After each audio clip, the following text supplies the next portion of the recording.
नमस्कार दोस्तों, मैं रविंद्र रावत आप सभी का स्वागत करता हूं। दोस्तों, ग्रहों की युक्ति हमारे जीवन पर बड़ा प्रभाव डालती है। जब भी दो ग्रह आपस में मिल जाते हैं तो उनका संयोग वो एक नया प्रभाव दे देता है। दोस्तों, आपकी कुंडली में वो योग क्या प्रभाव डाल सकता है, आज हम जिस योग के बारे में बात करेंगे वो है मंगल और बुध का योग। मंगल और बुध को हमारे जीवन में शुभ माना गया है या अशुभ, यह हमारी कुंडली के लिए कितना प्रभावित करने वाला योग है, ये सारी चर्चा आज मैं इस वीडियो में करने वाला हूं। लेकिन उससे पहले आपको याद दिला दूं, अगर आपने अभी तक हमारे चैनल को सब्सक्राइब नहीं किया है तो प्लीज़ पहले उसे सब्सक्राइब करें, ताकि हमारे द्वारा जो जानकारी दी जाती है वो बेरोक-टोक आप तक पहुंच सके। दोस्तों, बुध और मंगल, सबसे पहली बात समझने की जरूरत है इनकी तासीर। मंगल जो कारक हैं वो एनर्जी के कारक हैं, ताकत के कारक हैं। अगर इसको सिंपल लैंग्वेज में समझें तो हम इसको कह सकते हैं कि ये एक पहलवान ग्रह है या पहलवानी की यहाँ पर बात आती है। और जब बुध की बात करते हैं तो वो सीधा संबंध हमारी बुद्धि से, हमारी चालाकी से, हमारे माइंड की शार्पनेस से बात करता है। अब आप ये समझ लीजिए कि जब एक ताकतवर और एक बुद्धिमान किसी बहस पे आ जाते हैं, किसी चीज़ पर आ जाते हैं, तो कहीं ना कहीं उन दोनों में भिड़ंत होने की योग बन जाते हैं। वो लोग आपस में एक कंक्लूजन तक नहीं निकल सकते।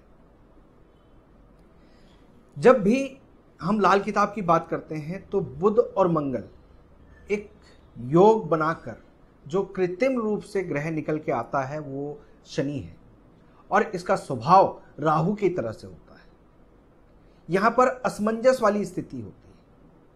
अगर आप कलर थेरेपी में जाएं तो हरे रंग को, यानी बुध के हरे रंग को और मंगल के लाल रंग को मिलाएंगे तो जो ग्रेइश ब्लैक होगा वो आपका पूरी तरह से राहु का स्वभाव होगा।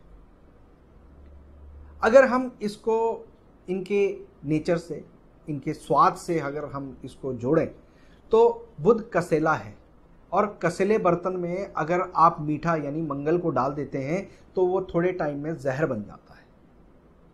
इसलिए तांबे के या कांसे के बर्तन में ज़्यादा देर तक हलवा या मीठी चीज़ नहीं रखी जाती। तो दोस्तों, अब ये आपकी कुंडली में कैसा प्रभाव देंगे। वैसे तो ये दोनों ग्रह जब भी मिलते हैं तो इसको शनि का रूप बोला गया है, और ये पूर्ण रूप से राहु का स्वभाव लेके चलते हैं, यानी शनि राहु स्वभाव वाले। तो ऐसे में इंसान की जिंदगी में मन के भटकाव की, बुद्धि के भटकाव की और गलत डिसीजन लेने के योग बनते हैं। जहां पर बुद्धि का प्रयोग करना आता है वहां पर ताकत का प्रयोग, और जहां पर ताकत का प्रयोग करना आता है वहां पर बुद्धि का प्रयोग, और ये असमंजस वाली स्थिति आपके जीवन में ये योग दे देता है। कुंडली में ये कहीं पर भी बैठा हो खराब ही होता है, एक अष्टम स्थान के अलावा। 8वें घर में ये योग नॉर्मली शुभ माना गया है। यहां पर ये योग आपको लंबी आयु दे देता है, आपको एक्सीडेंट से बचाता है, आपको एक ऐसा ज्ञान दे देता है, एक ऐसी छिपी विद्या दे देता है जो तंत्र या किसी ऐसी साधना से जुड़ा हुआ होता है। आपकी इंट्यूशन पावर को स्ट्रॉन्ग कर देता है। यहां पर यह पूर्ण रूप से आपको बढ़ती उम्र के साथ स्टेबिलिटी देने के योग बना देता है। बाकी घरों में यह शुभ नहीं होता।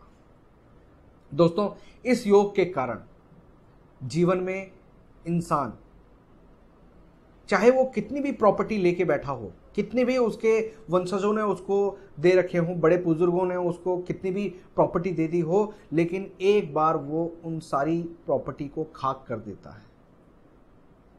इस योग में अक्सर इंसान को एक बार डाउनफॉल बहुत स्ट्रांगली देखना पड़ता है, यानी अर्श से फर्श पर की स्थिति, भीख मांगने वाली स्थिति, यानी हाथ में कटोरे वाली स्थिति पैदा कर देता है।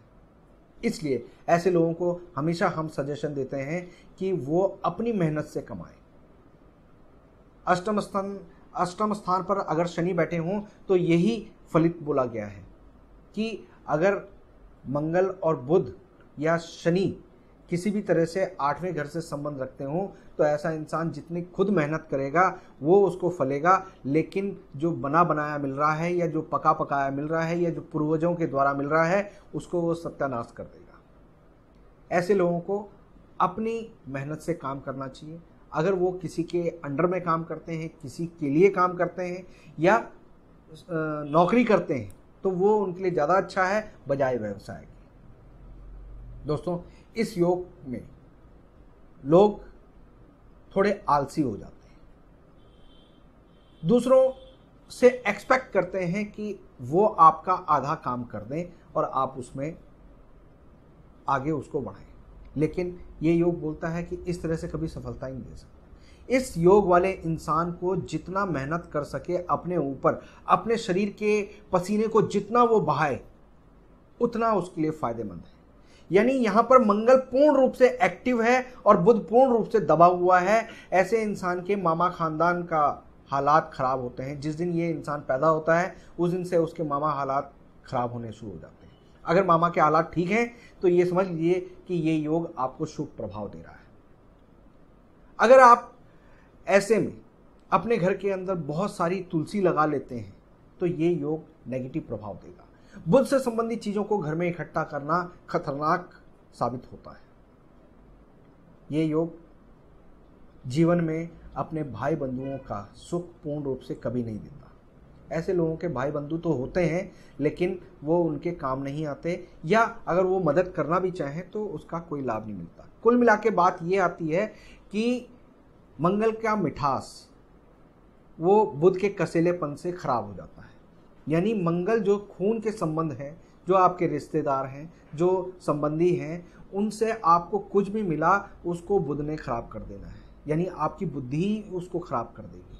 आप अपने पुश्तैनी जायदाद को बेच देंगे, आप उसको ख़त्म कर देंगे। आपका भाई अगर आपकी मदद करता है तो आप उसकी मदद में मिली हुई जो रकम है या जो भी चीज़ें हैं उसको वेस्ट कर देंगे अपने नेगेटिव बुद्धि के कारण।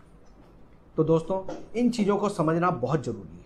उम्मीद करता हूं कि आपको ये सारी बातें समझ में आ गई होंगी। किसी भी तरह का कोई डाउट हो, कोई सवाल हो तो आप कमेंट बॉक्स में ज़रूर लिखिएगा। लाइक और शेयर करना बिल्कुल मत भूलिएगा।